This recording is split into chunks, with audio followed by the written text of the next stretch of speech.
अस्सलामुअलैकुम, कैसे हैं आप सब। आई होप आप सब बिल्कुल ठीक ठाक होंगे and I am also good. So आप सबका वेलकम है आप सबके अपने चैनल ज़ारा व्लॉग पे। Don't forget to press the bell icon and also type a beautiful comment.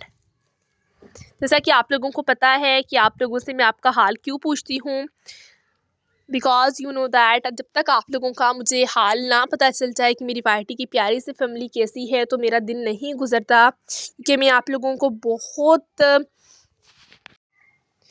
बहुत पसंद करती हूँ और आप लोगों को अपनी वाइटी की फैमिली नहीं अपनी फैमिली की तरह समझती हूँ। और ये सिर्फ वीडियो तक की बात नहीं है, मेरे दिल में भी आप लोगों के लिए उतनी ही जगह है जितनी फैमिली की होती है। क्योंकि जब आप लोग मुझे इतना प्यार करते हैं तो मैं आप लोगों को क्यों ना करूँ। प्लीज़ आप लोग मुझे बताइएगा कि आप लोग पुलाव खाते हैं या बिरयानी खाते हैं। बिरयानी लवर कौन है और पुलाव लवर कौन है, please tell me. And secondly, अगर आप लोगों को बिरयानी की रेसिपी चाहिए तो आप लोग कमेंट टाइप कीजिएगा। मैं आप लोगों के साथ रेसिपी लाजमी शेयर करूँगी बिरयानी की, जिस तरह से मैं बनाती हूँ इंशाल्लाह। और कमेंट में आप लोग अपना हाल लाजमी मेंशन कीजिएगा। सलाम का भी आप लोग जवाब दे दिया करें, 1 सेकंड लगता है और आप लोगों को स्वाब का स्वाब मिल जाता है। वालेकुम सलाम लाजमी बोल दिया करें आप लोग। फिर आ गई थी दरिया और ये देखें जी माई लिटिल हार्ट, ये हमारे घर की रौनक है। इसके बगैर सारा दिन ये घर में ना हो या सो जाए तो इतना अजीब लगता है। फुल बहती थी दरिया के अंदर, इतना प्यारा लग रहा था। बट ये साथ था उमर, तो इसकी वजह से नीचे नहीं उतर सकते थे। इसको फिर उठा कर लेके जाना it's not possible for me. इसकी मम्मा साथ होती तो वो इसको ले जाती, कुछ हो जाता इसको तो फिर। तो अब मैं आ गई थी घर, फिर मैं बनाने लगी थी कटलेट्स। उसके लिए मैंने यहाँ पर पोटैटोज़ को बॉईल कर लिया था और इनकी कटिंग कर ली थी। अब हम इसको मैश करेंगे and with the help of mod और with the help of hand. हाथ से तो हर कोई कर लेता है, अगर मॉड है तो आप लोग उससे इसकी शेप बनाइएगा। मेरे पास मॉड अवेलेबल नहीं था जिसके अंदर मैं बनाती। आजकल तो आप मार्केट में जाओ तो इतने प्यारे मॉड्स आए हुए हैं, स्टार्स, हार्ट, जो आप लोगों को अच्छे लगें and in specially in reasonable price आप लोगों को वहाँ से ही आप लोग उसको परचेज़ कर सकते हैं। तो जल्दी किस बात की है, मैं डिस्क्रिप्शन में आप लोगों के लिंक भी मेंशन कर दूंगी, आप लोग वहाँ से ऑनलाइन भी मंगवा सकते हैं। आई थिंक सो 150 या 160 के आप लोगों को 7 मोड्स मिल जाती हैं विद फ्री डिलीवरी। तो मैं मेंशन कर दूंगी, आप लोग वहाँ से भी मंगवा सकते हैं या आप लोग बाज़ार भी जाएं तो अब तो ये मिल जाएंगे। साथ मेरे कटलेट्स रेडी हो चुके थे और फिर मैंने वो खाए। उसके बाद मैं बनाने लगी थी चाट, फिर उसके बाद हम करेंगे लंच। चने तो सुबह से बॉयल थे बट इनको मिक्स करना रहता था। मैंने कहा था जिस टाइम पे सब कुछ रेडी हो जाएगा फिर इसकी मिक्सिंग कर लेंगे, क्योंकि इसी काम है, विद इन 2 मिनट्स आप लोग कर लेते हो। जैसा कि आप लोगों को पता है, जब तक मैं बाहर से कुछ ना खा लूँ तो मुझे सुकून नहीं आता।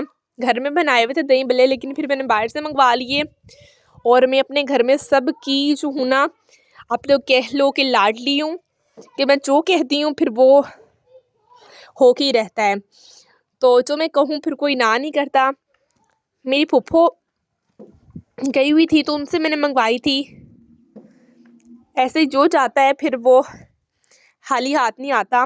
और मैं स्पेशली आप लोगों को आज ये बात बताना चाह रही हूँ कि आप लोग कब से मेरा इंस्टा मांग रहे थे, इंस्टा कर रहे थे, आके आकर आप लोगों ने मेरे से कांटेक्ट करना है। तो ये मेरा इंस्टा है आयशा सरोश, आप लोग इस पर मेरे से कांटेक्ट कर सकते हैं और फॉलो करना ना भूलिएगा। अगर आप लोग ने फॉलो ना किया तो मैंने आप लोगों को कोई रिप्लाई नहीं करना, ये आप लोग सुन लीजिए। उसके बाद जी बन चुकी थी मेरे दही बल्ले, बहुत यमी थे। आप लोग भी आके मुझे ज्वाइन कर सकते हैं। और ये जो मैंने आप लोगों को इंस्टा बताया है, ये सहरोज की स्पेलिंग सही लिखिएगा, किसी और को ना आप लोग फॉलो कर दीजिएगा। SEH होता है, कुछ लोग SAH लिखते हैं, बट मेरे नेम की ये स्पेलिंग नहीं है, SEHROSH। ठीक है, आप लोग ये सर्च कीजिएगा। एंड आयशा की स्पेलिंग AIZA नहीं, आप लोगों ने लिखना AYEZA। प्लीज़ आप लोग टाइप कीजिएगा, आप लोगों की बहुत मेहरबानी होगी। कहीं आप लोग किसी गलत बंदे को फॉलो ना करके उससे आप लोग पूछ रहे हो। यहाँ पर बना रही थी मेरी कज़न और मेरी बहन गोलगप्पे, तो ये अब बन रहे थे आटे से, इस वजह से तो उनके पास में खरी होगी। मुझे कह रहे थे कि ये ना नहीं बनेंगे, हम आपको बना के दिखाएंगे। तो मैंने उनको कहा था कि नहीं बनेंगे। ये जो आटा था इतना ही पतला गूंदा हुआ था, और आटे से कौन बनाता है गोलगप्पे। बट एनी हो, देख लेते हैं कौन सा मेरे पैसे लगेंगे। ये इमली थी, 5 रुपये का पैकेट जो मिलता है शॉप से, इन्होंने वो किया हुआ था। एंड अब जी मैं आप लोगों को दिखाती हूँ। मेरे अंदर आग लग रही थी इनके गोलगप्पे देख के, और फिर हंसी भी आ रही थी कि इन्होंने ये क्या बनाया है, कहाँ से गोलगप्पे लग रही हैं। आप लोग बताएं, आप लोगों ने आज तक इस तरह के गोलगप्पे खाए हैं? मैंने तो नहीं खाए, मैंने तो आज देखे ही पहली दफ़ा इस तरह के गोलगप्पे जो रोटियों की शेप के होते हैं। तो आप लोग मुझे लाजमी कमेंट में बताइएगा। फिर उन्होंने आलू बॉयल किए हुए थे जो इनको मैं छील के दे रही थी। तरस आ गया था मुझे इन पे, और फिर मैंने कहा इनका तो नहीं सही बना, लेकिन मैं अपनी ट्राई मार के मूली वाला पराठा बनाती हूँ, साथ ही दे इनको पता नहीं क्या कहते हैं, आप लोग कमेंट में बताइएगा। आई थिंक सो इनको फलियाँ कहते हैं, कुछ लोग उनको मूंगड़े भी कहते हैं, तो मुझे लास्ट में बताइएगा। ये आप लोग कभी भी ना परचेज़ कीजिएगा, कभी भी आप लोग मंडी वगैरह जाओ ना लीजिएगा। वैसे तो कोई लेकर नहीं आता, मंडी वगैरह से मिलते हैं। ये बिल्कुल भी मज़े की नहीं होते। और अगर आपको कोई घर में कह भी रहा है ना, तब भी ना लेके आइएगा। अल्लाह हाफ़िज़। Thank you so much. Bye bye, take care. अल्लाह हाफ़िज़।